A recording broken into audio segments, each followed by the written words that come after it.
So I'd like to discuss the key learning reflections from completing the fishbone diagram. First, the most important thing that this diagram allows us to do is to begin to do a problem analysis. So as a part of improvement science, it allows us to integrate what we know about a program or a problem within the local knowledge, the knowledge that we have or we acquire of the organization in which it takes place, the specific setting, the specific time frame, change of time, and it also gives us the opportunity to have a greater knowledge of the people and the systems within that locality. It also allows us to bring in a practical measurement tool, not just a research-based measurement tool, but also what's practical to examining that specific problem and gaining the knowledge of how that problem was caused. Also, it sets up conditions to help those who are part of that system become motivated and take ownership. The interviews with the end users, and also it helps in removing bias because of those interviews that take place in order to begin looking at improvement science and analysis. The Ishikawa analysis fishbone diagram allows us to get to the effect of a specific cause. So it's a root cause analysis. It gives us a visual of that problem, and get to the root of it through examining potential causes. We do that through categories. So depending on the specific problem, we look at the categories that might be the root cause. And from that, we begin to build a problem statement, and again, free from bias. So we kind of go through that process with our partners, and they help us to think through the problem, remove any pre-existing assumptions, preconceived notions, talk through it, whittle it down to a very specific problem statement. Some of the factors that play a part of that are, the groups that may be a part of the organization, the specific people, the systems that are in place or that have changed, policies that are in place, and then also the current measurements.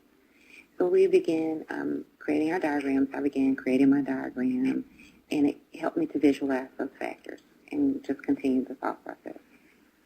And continuing that thought process, we begin to explore what that root cause may be. So, for example, in my fishbone analysis, after working together with my partner, we got a chance to ensure that I was very specific, and I also wanted to include a measurement factor. So my problem got down to there was a 10% drop in second grade proficiency and vocabulary acquisition.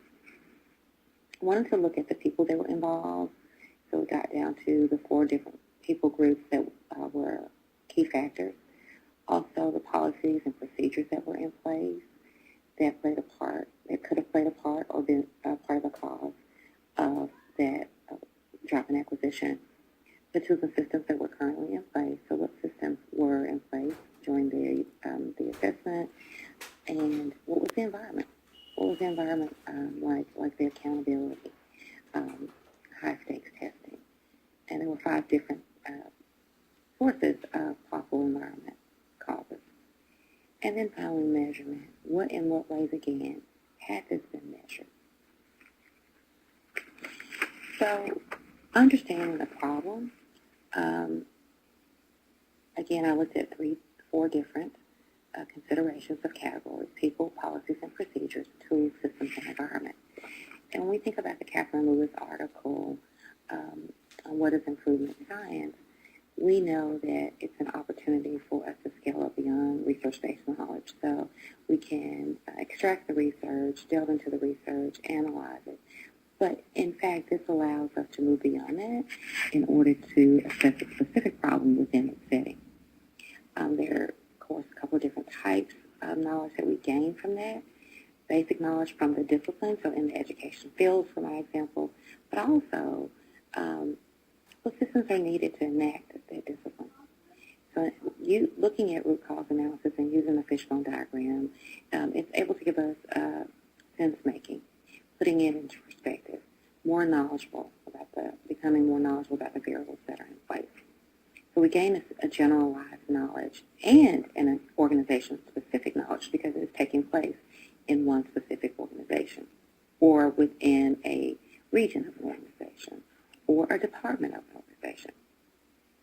So improvement science tools like the fishbone diagram can help us to see the organization and the systems in the way they operate. In doing my fishbone, I know that I'm working to recognize how to create the measurement tools that are going to work or how to use what's in place, and also thinking about boundaries within doing the analysis. My hope is that we are able to uncover what the cause is.